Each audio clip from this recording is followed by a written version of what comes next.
Man tashabbaha biqaumin fahuwa minhum. Barang siapa menyerupai satu kaum, maka ia akan digolongkan sebagai kaum tersebut.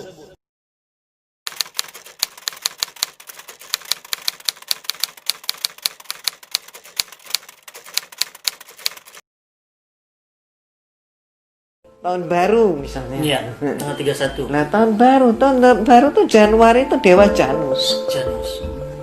Kelahiran Dewa Janus. Ya, jadi Dewa Janus itu lahir 1 Januari. Nah, Dewa Janus ini dikatakan dalam legenda Romawi gitu ya. Itu dikatakan dia ini wajahnya 2. Satu menghadap ke depan, satu menghadap ke belakang. Jadi menghadap ke belakang maksudnya menghadap ke masa lalu. Menghadap ke depan adalah menghadap ke masa depan. Gitu kan? Setelah berjalan setahun gitu kan, maka dia ganti wajah. Wajah baru. Makanya disimbolkan orang udah berjalan bongkok tua itu ganti bayi. Wah, gitu. Nah, itu. Jadi berarti apa? Yang merayakan tahun baru ini berarti mengikuti mitologi Yunani. Pagan dong. Pagan. Musyrik juga. Itu kan ada itu TV mainstream yang kemudian udah kurang 1 menit mungkin dari jam 12 itu sebelum teng itu, sebelum semua klakson dibunyiin gitu kan. Nah, mereka ini kemudian si opa udah tua gitu terus masuk, kemudian teng ini ganti. Ini kan simbol-simbolnya. Nah, pergantian waktu. Dan luar biasanya malam tahun baru selalu dirayakan oleh umat Islam. Ikut tiup trompet, ikut pergantian hari. Terus padahal ini yang keterlaluan ya.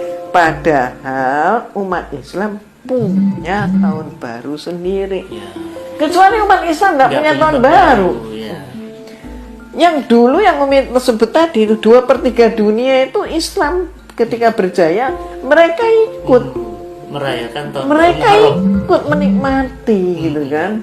Loh, sekarang kok dibalik malah ada orang Islam ikut menikmati tahun baru mereka. Ini gimana ini pikirannya? Terus pakai topi San Benito, topi kerucut itu kan. Nah, mohon maaf.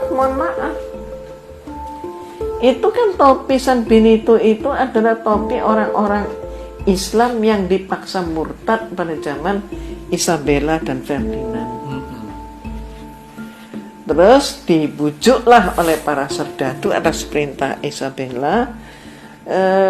Katakan bagaimana membuktikan, bagaimana bisa membedakan bahwa mereka ini sudah murtad, ikut kita atau masih Islam. Jadi yang ikut kita harus pakai itu topi kerucut sama pakai rompi. Sementara memang mereka bebas, tetap hidup Ustaz. Tapi setelah Muslim Andalusia itu dibantai, apa yang terjadi? Akhirnya mereka pun digiring, ditangkepin, diikat, digiring ke lembaga inkuisisi. Lembaga pengadilan oleh gereja. Terus mereka divonis.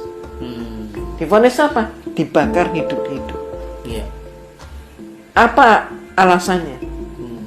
Nah, mereka divonis itu alasannya adalah kamu dahulu mengkhianati agamamu.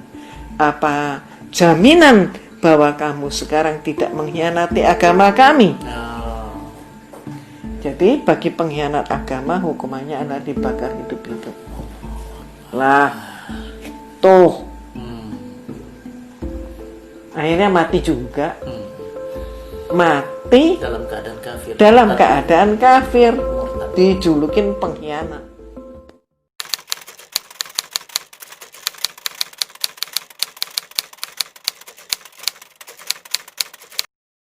waliyadin.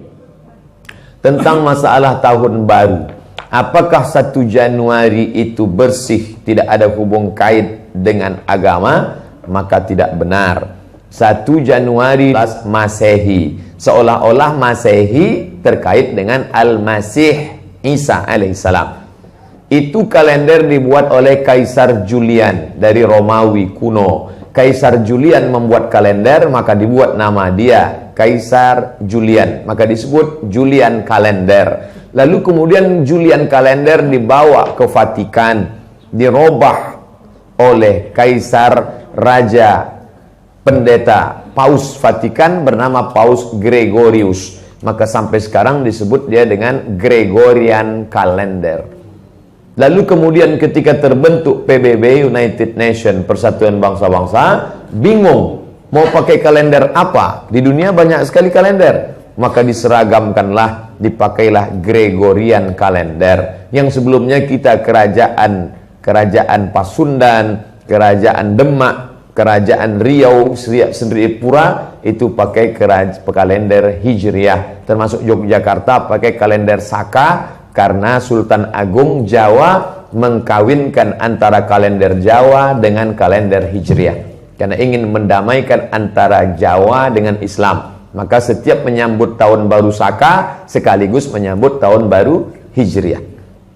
Kalender Masehi muncul belakangan, tidak tepat penisbatannya kepada Al-Masih karena Isa tidak tahu menahu tentang itu. Itu murni diambil oleh Kaisar Gregorius, yang diambilnya ke Vatikan menjadi Gregorian kalender. Jadi kita menyatakan tahun baru, betul tahun baru, tapi tahun baru Romawi.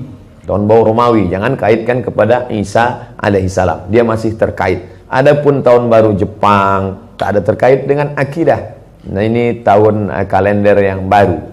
Tidak meyakini bahwa dengan kalender yang baru ini nasib berubah menjadi baru. Siapa yang asap malam itu paling banyak mengepul ke atas, maka rezekinya yang paling murah. Lalu membakar ayam sampai 2000 ekor.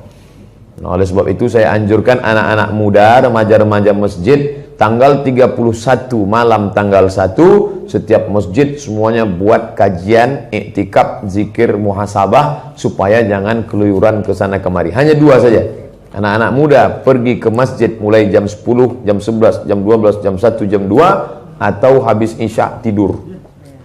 Saya nggak bisa tidur Pak Ustadz, biasa malam. Kalau nggak bisa tidur, habis isya makan Antimo 2. Nguap tidur langsung. Itu saja.